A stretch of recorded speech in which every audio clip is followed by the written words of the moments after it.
Olá! A aula de hoje é destinada aos alunos do terceiro ano que fazem parte de um projeto de estudos filosóficos. São alunos que estão se preparando para o vestibular. Não temos apenas alunos que querem seguir a carreira de professor de filosofia. Temos adolescentes interessados em seguir por vários ramos acadêmicos diferenciados, mas que acreditam que a filosofia tem muito a acrescentar em sua jornada acadêmica e pessoal. No decorrer da aula, teremos uma introdução que irá percorrer brevemente pelos temas que iremos tratar. O nosso tema de estudo é sobre os limites da razão. Hoje o foco vai ser em dois filósofos. Um deles é René Descartes e o outro é Immanuel Kant. Nossa intenção com essa aula é poder de forma clara e objetiva explicar alguns conceitos importantes de acordo com o tema proposto. Sejam bem-vindos e tenham uma boa aula. Uma das questões filosóficas sempre presente em várias épocas é sobre a possibilidade de alcançar a verdade plena e absoluta. Foram criados mecanismos para responder algumas das perguntas que até então não tinham respostas. Um desses mecanismos é a metafísica. Aristóteles, seguidor de Platão, foi um dos filósofos que se dedicou ao estudo da metafísica. O termo metafísica, em Aristóteles, serve para analisar os fenômenos que acontecem além dos nossos sentidos e além dos limites empíricos. Depois de Platão e Aristóteles, surgiram outros pensadores que estudaram a metafísica, as variadas formas de observar o mundo e seus fenômenos. Nessa aula, escolhemos dois filósofos que tinham também como objeto de estudo os limites da razão. O primeiro filósofo é René Descartes. Descartes foi um filósofo e matemático francês, e por muitos ele é considerado o pai do pensamento científico moderno. Para Descartes, a dúvida é um dos métodos para se obter o verdadeiro conhecimento. O pensador sugere que devemos colocar em xeque tudo que sempre foi tido como verdadeiro, tudo que julga-se ser a verdade absoluta e concreta.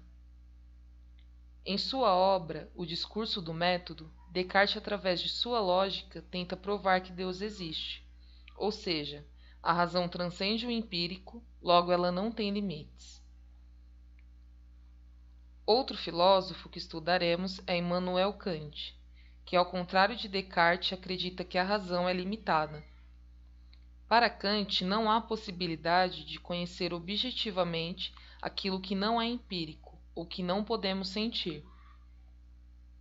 Platão e Aristóteles, então, estariam equivocados com o conceito de alma, assim como Descartes não teria como provar a existência de Deus.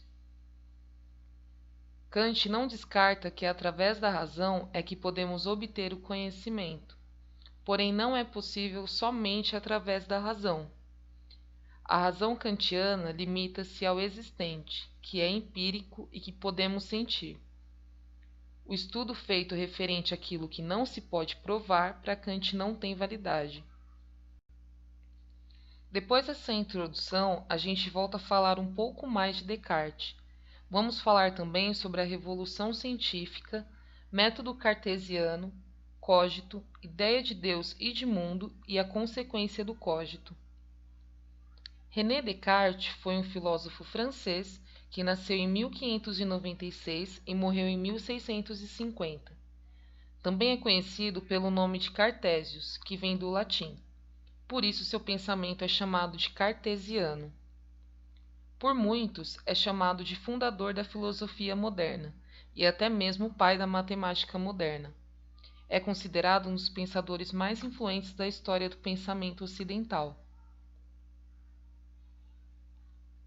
Ao contrário do modelo aristotélico de conhecimento, na revolução científica que aconteceu no modernismo, os estudiosos não focavam somente na relação e construção do ser perante o mundo, mas também na forma em que as coisas são apresentadas e o quanto é possível conhecê-las. Na revolução científica, estudiosos não só se interessavam pelas coisas ao seu redor, mas também se preocupavam em conhecer tudo o que fosse possível, de uma maneira original e que não pudesse ser refutada. As perguntas não giravam em torno somente sobre a curiosidade da descoberta, mas também sobre a forma de analisá-la de uma maneira que não gerassem refutações, chegando assim na verdade absoluta sobre a questão ou objeto de estudo. Descartes faz parte do racionalismo. Os racionalistas dão prioridade para o papel da razão no processo de conhecimento. Para Descartes, ciência e ética estão relacionadas, já que o próprio ser constrói seu conhecimento.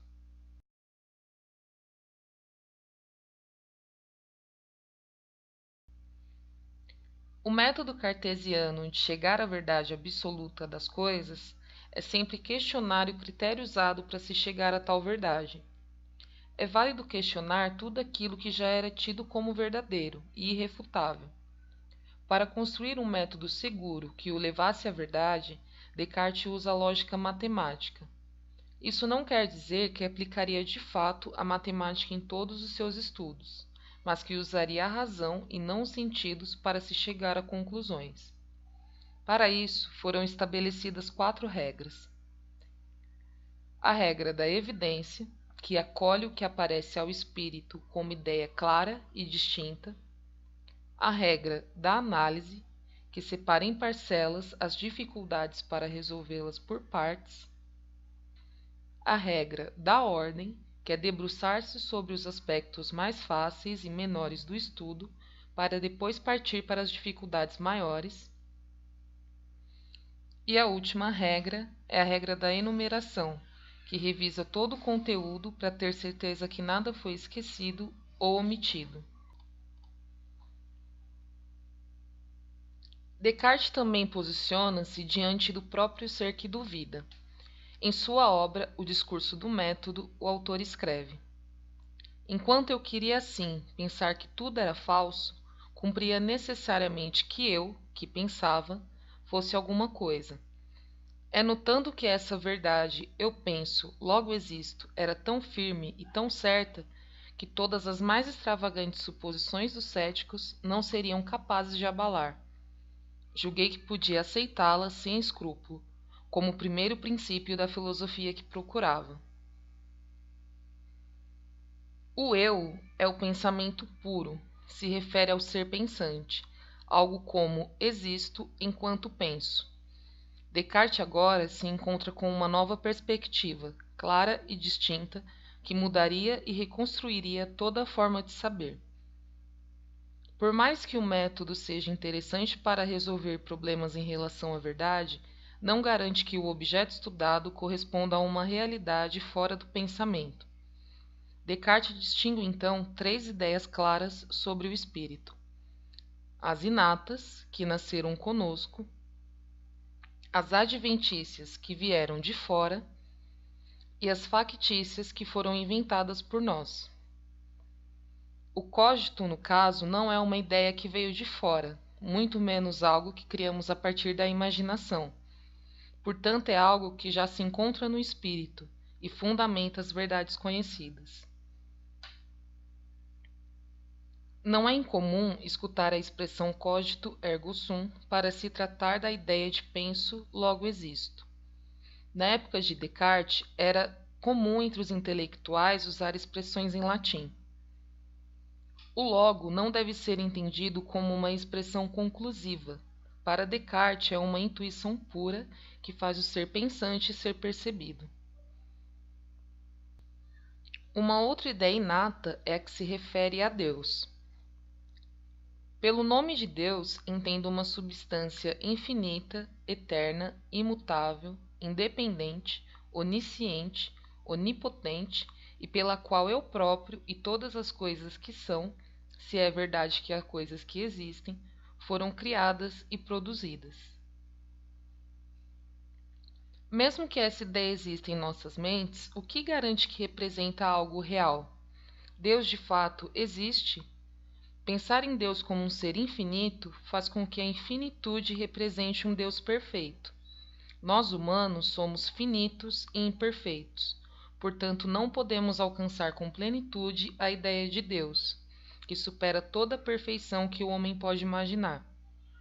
A ideia de Deus, porém, pode nos dar uma noção do que se trata a perfeição e a infinitude. Descartes, de forma ontológica, tenta mais uma vez expressar a existência de Deus, o pensamento do objeto. Se Deus é perfeito, deve ter a perfeição da existência. Caso contrário, algo ficaria lhe faltando. Depois de fixada por dedução a ideia de Deus como ser perfeito, o próximo passo seria questionar sobre a realidade das coisas materiais. Agora, entraremos na questão do mundo para Descartes. Descartes começa duvidando da existência do mundo e também do seu próprio corpo, levantando a hipótese de um Deus enganador ou até mesmo um gênio maligno que o faria perceber o mundo de forma diferente do que realmente é. Considerando a certeza de que Deus existe e que é perfeito, fica implícito de que não nos enganaria.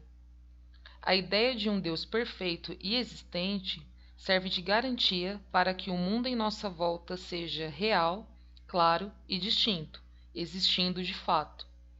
Como parte do mundo, também fica claro que o nosso corpo existe. Os objetos do mundo chegam até nós como ideias que têm uma realidade externa. Através do método, Descartes verifica quais dessas ideias são claras e distintas. Daí vem a ideia de extensão, que é uma propriedade essencial no mundo material. Assim, são secundárias as propriedades como sabor, peso, cores, sons e outras coisas. Por serem subjetivas, não podemos ter ideias claras e distintas sobre essas coisas. A extensão é a ideia de que Deus colocou movimento no mundo, logo que o criou. Antes de partir para o nosso próximo pensador, vamos falar das consequências do cogito. Nos estudos realizados por Descartes, podemos perceber a supervalorização da razão para se chegar a conclusões em diferentes aspectos, como filosofia, ciência, matemática e até mesmo para se provar a existência de Deus. Daí se faz importante um método que possa garantir a veracidade das conclusões obtidas, uma vez que os objetos do mundo são exteriores à razão. Uma outra consequência do cogito é o dualismo psicofísico, segundo o qual o ser humano é um ser duplo e composto por substância extensa e substância pensante. Descartes mostra certa dificuldade para conciliar as duas substâncias. O corpo é uma unidade fisiológica, depende das condições de sobrevivência para manter-se. Portanto, está suscetível à natureza, espaço e dimensão. Já a mente, com suas funções de pensar, recordar, raciocinar e assim por diante, não tem extensão no espaço e nem em sua localização, não se submete às leis da física. A mente, portanto, é livre. Descartes foi um dos mais notórios pensadores ao tratar da razão como forma mais eficaz para se chegar à verdade. Seu legado instigou outros pensadores a tratar do assunto, suas particularidades e até mesmo contradições. Com um ponto de vista diferente de Descartes, mas que mesmo assim não exclui a importância da razão, o nosso próximo pensador é Immanuel Kant. Nessa parte a gente vai conhecer um pouco sobre Kant e vamos falar também sobre o Iluminismo, o criticismo kantiano, sensibilidade e entendimento, razão e metafísica e sobre a herança kantiana.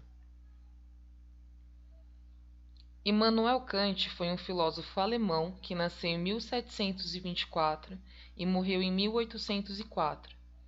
Kant era considerado uma pessoa muito religiosa e metódica. Dedicou sua vida ao aprendizado, e um dos seus maiores interesses de estudo era justamente a razão. Kant é considerado um dos maiores, se não o maior, pensador do Iluminismo. Em suas obras, Kant examinou as possibilidades e limites da razão.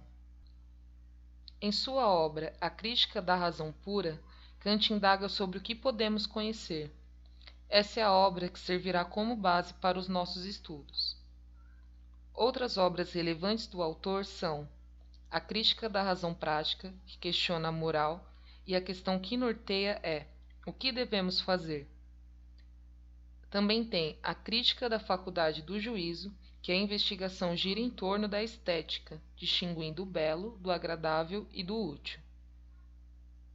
Kant defende a autonomia moral do sujeito, a liberdade de pensamento e a paz perpétua, que inclusive é o nome de um dos textos escritos por ele. Nosso próximo tópico é sobre o Iluminismo. O século XVIII é conhecido por ser a época do Iluminismo, o século das luzes. Trata-se do otimismo para reorganizar o mundo através da luz, através da razão. O Iluminismo também teve influência da Revolução Científica. Mais tarde, a ciência seria responsável pelo aperfeiçoamento da tecnologia, provocando no ser humano o desejo de conhecer melhor a natureza, não só como objeto de estudo e conhecimento, mas sim para dominá-la. Finalmente, a natureza passou a ser desvinculada da religião, não possuía mais controle externo. Então agora somos capazes de procurar respostas objetivas, lógicas e racionais sem sofrer pressão da Igreja. O uso da razão sem influência externa não ficou somente nos saberes que se referem à natureza, estende-se também para o aspecto moral, político, econômico e até mesmo religioso. O Iluminismo teve maiores influências na Europa, principalmente na Inglaterra, França e Alemanha. O nosso próximo tópico é sobre o criticismo kantiano. Na época de Kant, no século XVIII, a ciência de Newton já estava instalada e constituída. Portanto, as questões relacionadas ao conhecimento giravam em torno das controvérsias entre os racionalistas e os empiristas. Kant, em sua obra A Crítica da Razão Pura, muda todo o rumo dessa discussão. Diante da pergunta qual é o verdadeiro valor dos nossos conhecimentos e o que é conhecimento, Kant coloca a razão em um tribunal para especificar o que pode ser conhecido legitimamente. Por isso, sua filosofia é considerada a filosofia do criticismo. Agora falaremos sobre a questão de sensibilidade e entendimento. Para Kant, o conhecimento é algo que recebemos de fora, a partir da experiência, e também daquilo que nasce com a gente anterior a qualquer experiência. O conhecimento é algo que está conosco e que também é construído. O que vem de fora é matéria do conhecimento. Nesse caso, ele concorda com os empiristas. O que vem da gente é a forma do conhecimento. Nesse caso, ele concorda com os racionalistas, que dizem que o conhecimento não é uma folha em branco. Se Kant concorda com as duas correntes filosóficas, então o que o faz diferente? Para Kant, as matérias e formas atuam juntas e ao mesmo tempo. Para ter conhecimento sobre as coisas do mundo, precisamos da experiência sensível, que é a matéria. Mas de nada resolveria o contato com o mundo externo sem a nossa sensibilidade natural e individual. É o que nós somos que faz as experiências terem algum sentido, ou seja, o nosso entendimento da forma experiência. A sensibilidade é a faculdade receptiva que nos ajuda a obter as representações do mundo exterior. O entendimento é a forma que expressamos essas experiências, através de conceitos. Kant, então, desenvolve a forma a priori de sensibilidade e a forma a priori de entendimento. A forma a priori de sensibilidade se trata do espaço e tempo. Espaço e tempo não são uma realidade externa, são formas a priori que servem como orientação para o sujeito, uma espécie de forma de organização. Fora de nós estão as coisas. Quando percebemos essas coisas em cima, embaixo, do lado, antes, durante ou depois, por exemplo, é que temos a noção a priorística de espaço e tempo. Tudo isso serve para nos nortear. Já as formas a priori do entendimento são as categorias. O entendimento pode ser visto como a faculdade de julgar, de unir as múltiplas impressões e assim formular conceitos. Kant vai identificar 12 categorias. Aqui nós falaremos de 3. Falaremos da substância, da causalidade e da existência. Se ao observar a natureza a gente pensar que é isto, ou tal coisa é causa de outra, ou isto existe, teremos de um lado as coisas percebidas pelo sentido, mas de outro lado algo que nos escapa. Nessa ordem temos as categorias de substância, causalidade e existência. Essas categorias não vêm das experiências, vêm do próprio sujeito. Nenhum conhecimento em nós precede a experiência, mas isso não quer dizer que se origina da experiência. Nosso próximo tópico é sobre razão e metafísica. Com sua teoria, Kant sugere que o conhecimento científico garante veracidade, se fazendo necessário. Porém, até aqui, toda forma de conhecimento que tratamos foi baseada na experiência, na razão e na sensibilidade. Seria possível chegar à verdade absoluta da coisa em si? Para começar a falar sobre essa questão, precisamos saber do que se trata a coisa em si. Para se obter o conhecimento das coisas em si, não podemos somente depender da experiência. A experiência não nos dá todas as informações necessárias. Então, o conhecimento almejado pode ser pensado, mas não de fato conhecido, porque para Kant o conhecimento limita-se à experiência. Kant, assim como vários outros pensadores, também tratou do assunto da metafísica. Kant se depara com argumentos contraditórios, como a possibilidade de argumentar que o mundo tem um início e é limitado, como pode não ter início e ser ilimitado. Também a possibilidade do mundo existir por uma causa necessária que é Deus, ou que não existe um ser necessário que seja a causa do mundo. Kant, então, vai concluir que não é possível conhecer as coisas tal como são em si.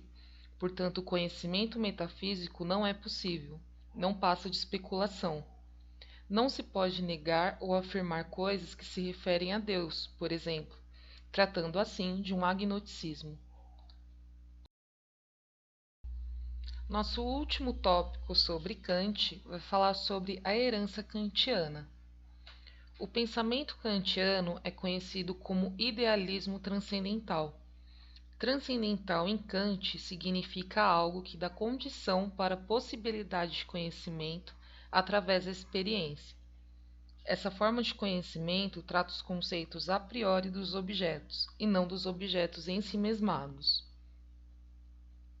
Para Kant, são os objetos que se adaptam ao nosso conhecimento, e não o contrário, já que o conhecimento pode ser reformulado o tempo todo por ser passível de experiência. Depois de tratar do objeto de estudo desses dois pensadores, não tem como deixar de notar as suas influências no mundo. Desde quando foram publicadas as suas obras, vários debates foram criados para discutir a ideia dos autores. Alguns tomam partido, outros apenas recebem a influência desses filósofos para criarem suas próprias ideias, seja no ramo da ciência ou da filosofia. Para finalizar o nosso trabalho, vamos falar de dois pensadores do século XX, influenciados pelas ideias de Descartes e Kant, e que também se contrapõem. O primeiro se chama Karl Popper. Popper foi um filósofo científico austríaco que nasceu em 1902 e morreu em 1994. Foi um filósofo muito influente que veio com a ideia de falsificacionismo. Para Popper, a validade de algum estudo não vem somente da observação, mas sim da possibilidade daquele argumento ser falseado. Portanto, o que é criticado aqui não é somente o método de pesquisa que leva ao conhecimento, mas também a veracidade do critério usado para determinar se o experimento é válido ou não. Falsear uma teoria não é somente pelo prazer de descobrir se a teoria é verdadeira ou não. Para Popper, uma boa teoria é aquela que pode ser falseada, porque dessa maneira vai se aprimorando até chegar ao conceito ideal. Popper também teve influência kantiana para desenvolver seus estudos. Porém, como já estudamos um pouco sobre Descartes no decorrer dessa aula, podemos perceber que a ideia de Popper é mais semelhante com os ideais cartesianos. Nossa próxima e última referência é o filósofo Thomas Kuhn. Kuhn foi um físico e filósofo da ciência que nasceu nos Estados Unidos em 1922 e morreu em 1996. Para Kuhn, a ciência é uma atividade racional e humana, portanto é influenciada por problemas de natureza humana, mesmo que em suas formas variadas. Os resultados gerados pela ciência podem sofrer influência política, cultural, religiosa, econômica e social. Em Kuhn, podemos encontrar com mais clareza a influência kantiana de pensamento. Para Kuhn, existem vários fatores que fazem a experiência ser válida ou não. Kuhn acredita que os resultados científicos sofrem com fatores éticos, já que têm influência de questões culturais e de interesses pessoais passíveis de interpretação que podem alterar a eficácia do experimento. Antes de concluir a aula, vale ressaltar a importância de Descartes e Kant além do ramo filosófico. Descartes, com sua obra O Discurso do Método, foi capaz de quebrar paradigmas da sua época simplesmente pelo fato de questionar. Hoje em dia, não existe dificuldade em especular sobre a possibilidade da não existência de Deus. Porém, no contexto histórico de Descartes, esse tipo de questionamento poderia colocar sua vida em risco por causa da opressão da Igreja Católica. Além de filósofo, Descartes também era um excelente matemático, que obteve os devidos reconhecimentos também nessa área. Kant, por sua vez, também é um nome importante até hoje, não só na filosofia, mas também no direito, por exemplo, por tratar do assunto referente à moral e ética. Mesmo que sua época não tenha sido tão oprimida pela Igreja como na época de Descartes, sugerir que não há possibilidade de saber se Deus existe ou não seria algo muito desafiador.